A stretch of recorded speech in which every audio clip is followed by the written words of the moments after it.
Welcome to Story Time from LalloLand. I'm Mama Lallo, here with a very exciting book.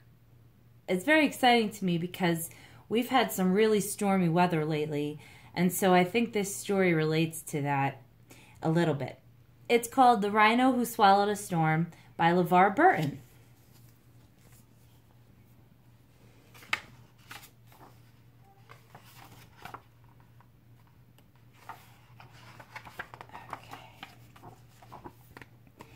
In the middle of the morning, Micah Mouse trembled under her blanket.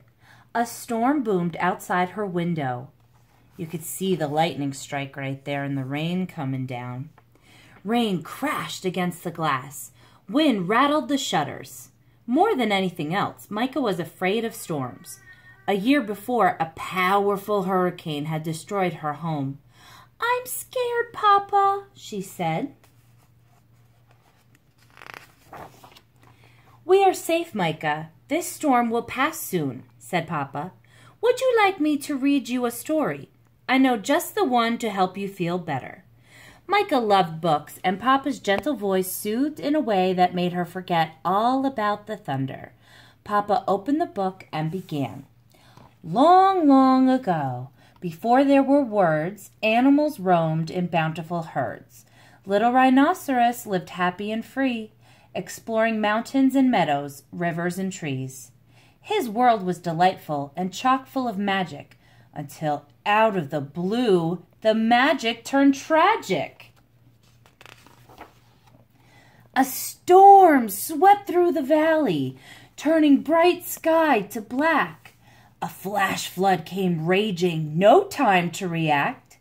Lost in the thundering, no time for wondering. Chaos and lightning, fury so frightening, earth quaking, him shaking, water rumbling, him tumbling, raggedy-jaggedy, senseless calamity. The storm crashed through his world and tore it apart, and took away everything dear to his heart." Poor Rhino. Rhino was stunned by the terrible scene, death and destruction all through the ravine. Enraged by the pain of such a great loss, Rhino acted without a thought to the cost. Rhino looked at his world all tattered and torn, stood out on the ledge, and swallowed the storm!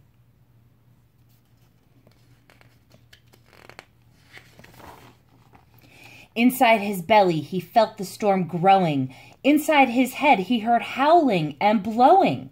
Like a tornado, he spun as the storm raged inside, growing bigger and bigger and wider than wide. When he finally stopped, when he regained control, he was at the very bottom of a very deep hole. What to do? Rhino worried as rain dripped down his face. "I'm lost and I'm lonely and in such a dark place." At just the right moment to comfort and guide him, a spider dropped down and dangled beside him. "The world up above is shattered and gray, but it's where you belong, so you must find a way to let that storm out and move through your sorrow. You'll find many helpers on your road to tomorrow." Oh, but that hole was dreadfully deep, and the walls all around him were slippery steep. Rhino tried to climb out, but was losing all hope, when Kangaroo heard him and threw down a rope. Though Rhino was heavy from the weight of the storm, they towed him right up, got him safe, dry, and warm.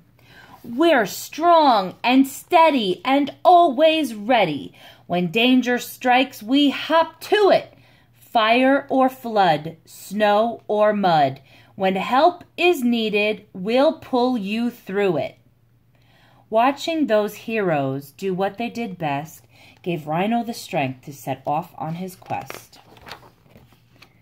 The storm he was clutching made him buzzy and blurry. It kept his brain foggy and filled him with worry. "Where do I go? What do I do?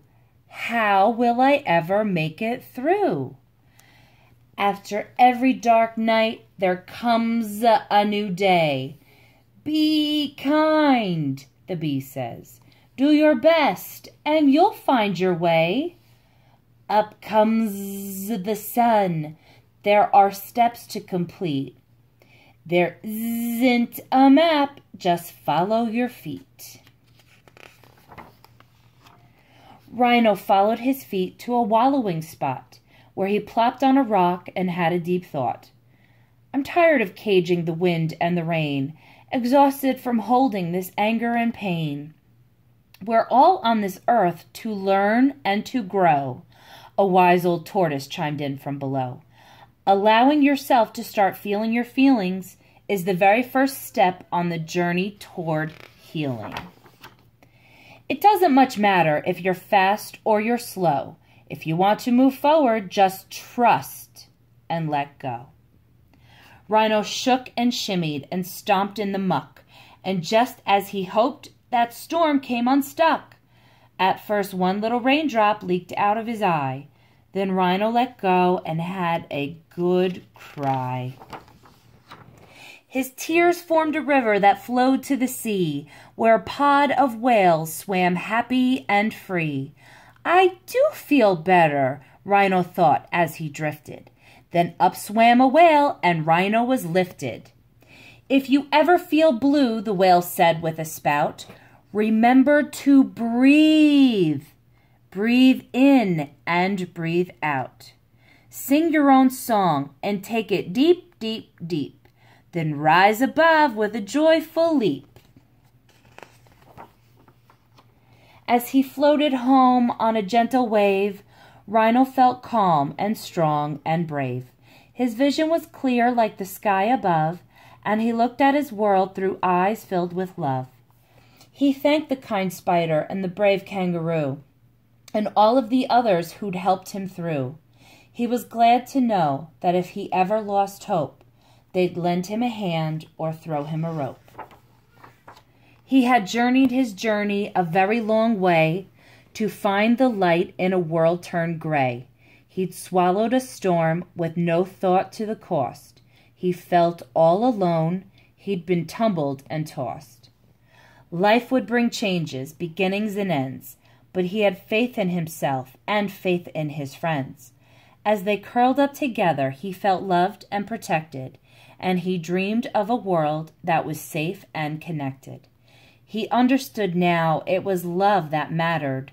Love could never be lost. Love could never be shattered. Papa closed the book and gave Micah a hug.